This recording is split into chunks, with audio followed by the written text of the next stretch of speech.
Audio on demand from Vision Christian Media. Foundations. Why was life so important? It was because man is created in the image and likeness of God. The value of the human person was of astronomical value in God's eyes. Foundations. Understanding the Jewish foundations of our Christian faith. With Robbo Robinson and Mandy Warby. Terrorism is in the news all the time, it seems, and there are some people who consider the God of the Bible to be no different. What does the Bible say about brutal, wanton violence against the innocent? And just how recent is terrorism anyway? That's a really interesting question, and it's kind of in the forefront of our minds all the time because terrorism is like a daily occurrence. We're living with it. It used to be that it was just something that would happen occasionally in far, far, far off places that never actually had any influence or impact on us. And it's been brought to the fore since 9/11, and it's been, like I said, a daily occurrence since then. But there are a lot of people who read or know about the Old Covenant, and they think God was nothing but a terrorist who was ordering the slaughter of innocents. But that's actually not the case at all. And I just want to read, together some scriptures. There's so many of them, actually, about what God's view of the shedding of innocent blood is. So I'm going to start with Psalm 11, verses 4 to 5. It says, "The Lord is in his holy temple. The Lord's throne is in heaven. His eyes behold, his eyelids test the sons of men. The Lord tests the righteous and the wicked, and the one who loves violence, his soul, that is God's soul, hates." That's just one verse. Pretty direct. Well, in Proverbs 3, verses 31 and 32, it says, "Don't envy a man of violence, and don't choose any of his ways, for the devious are an abomination to the Lord, but he is intimate with the upright." Here's another one. This is Psalm 94, verses 20 to 21. It says, "Can a throne of destruction be allied with you? One which devises mischief by decree? They band themselves together against the life of the righteous and condemn the innocent to death." And then you've got Psalm 106, verse 38, that says, "They shed innocent blood, the blood of their sons and their daughters, whom they sacrificed to the idols of Canaan, and the land was polluted with the blood." So you can see and there are many other verses actually throughout the Old Covenant where God expresses his anger, his revulsion and opposition to wanton violence and brutality and the shedding of innocent blood. Now, this study is actually based on the work of a lady by the name of Lois Tverberg, and she has a website called Our Rabbi Jesus. I love her material. I've learned such a lot from her, and a lot of these studies actually are from a lot of her work, so I highly recommend her stuff. And also this is based primarily on an article by a man by the name of Stuart Dorman, and this is sort of based on his work. So, most of us have been stunned by the violence we've seen, primarily coming from the terrorism around the world. We've been mortified at decapitations and things of that nature, and reporters who've been captured and then decapitated, and it's been videoed, and these videos have gone viral. The very first one was actually, do you remember Daniel Pearl? Daniel Pearl in 2002, he was captured. He was a journalist, a Jewish man. He was captured by Al-Qaeda operatives in Pakistan, and on the promise of an interview with some of their leaders as to figure out what was going on with the Taliban and in Afghanistan and on all of that. And he was decapitated. And he was decapitated on camera because he was a Jewish man. Wow. It was appalling. That was the first one, and since then I hate to say it, but it's become quite common. Now, after that spate of atrocities, this is something that Stuart Dolman wrote in his article. He said, "Terrorism is not an Islamic invention. In the region, that is the Middle East region, it is thousands of years old. And by terrorism, I mean the use of gruesome violence upon one's enemies as a means of terrifying and subjugating those who survive. It is horrifying in the extreme, and it is meant to be so." So we think that this is something new. It's actually not new. It's kind of being, can I say, perfected, that's a horrible word to use, but has been perfected in recent years by Islamic terrorists. But the Assyrians, the ancient Assyrians, were known for their cruelty. And the ancient Assyrian Empire, whose capital was the city of Nineveh, I might add, there is so much archaeological evidence that has been discovered about the Assyrians. And in all this evidence, there are depictions of them flaying people alive, decapitating them, sticking their heads on pikes, that sort of thing, and literally impaling people, that sort of thing. I mean, they were known. They were like the terrorists of their day. But having said that, that was pretty much, commonplace in nearly all cultures. It's just the Assyrians were kind of like the worst of a bad bunch.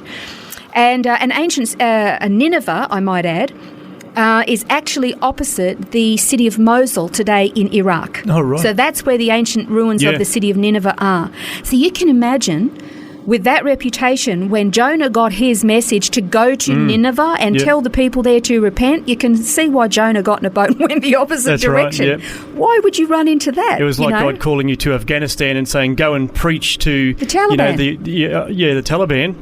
Oh, I don't know if I'd like to be heading off there. Not a chance. I mean, you'd literally have your heart in your mouth and think it's a suicide mission, truly.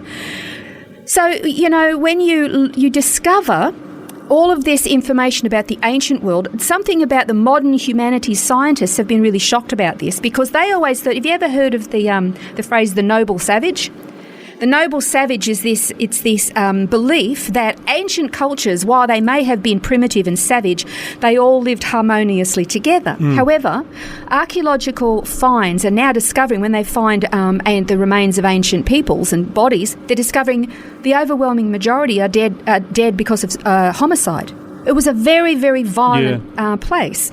And this is why God said in his word in Genesis 6:11-12, now the earth was corrupt in the sight of God, and the earth was filled with violence. And God looked on the earth, and behold, it was corrupt, for all flesh had corrupted their way upon the earth. That's why he sent a flood.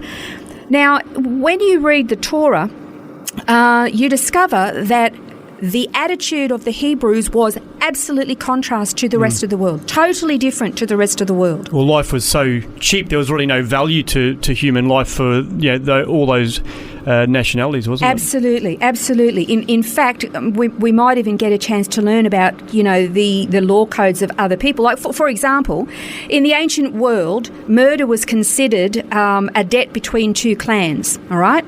You could just pay off a debt of murder by giving your wife or your kid or maybe a camel or a few sheep. Among the Hittites, if let's just say a man led an ox into a river and he was attacked and murdered by another man who then stole his ox, the penalty? Well, according to the Hittites, the murderer would be expected to join the victim's clan and do the work the victim was doing. He wasn't valued for who he was valued for the work he could contribute. So just somebody to replace him on the field, and you'd be hunky-dory.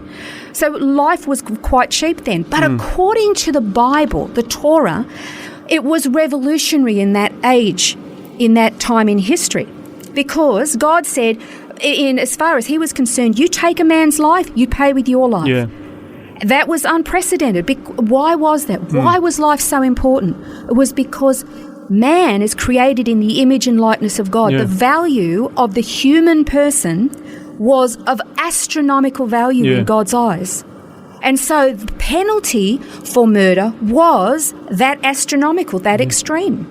So that's where the life, eye for an eye, tooth for a tooth, life for a life, that's, I guess, really setting up that understanding of the intrinsic value of the human being. Exactly. And that is why when people read the Old Covenant now, because we're so soft and we already have this attitude of life is sacred. Why? Because of our Judeo-Christian foundations in the modern world. Yep. But back then, you can understand why, with all this violence, why God had this attitude of some people had to be wiped out because of the sins they were committing. I just want to quickly point out something about the Orthodox Jewish community that many people don't know. There's a lot of problems within the Orthodox community and the secular community in Israel. There's some big challenges there.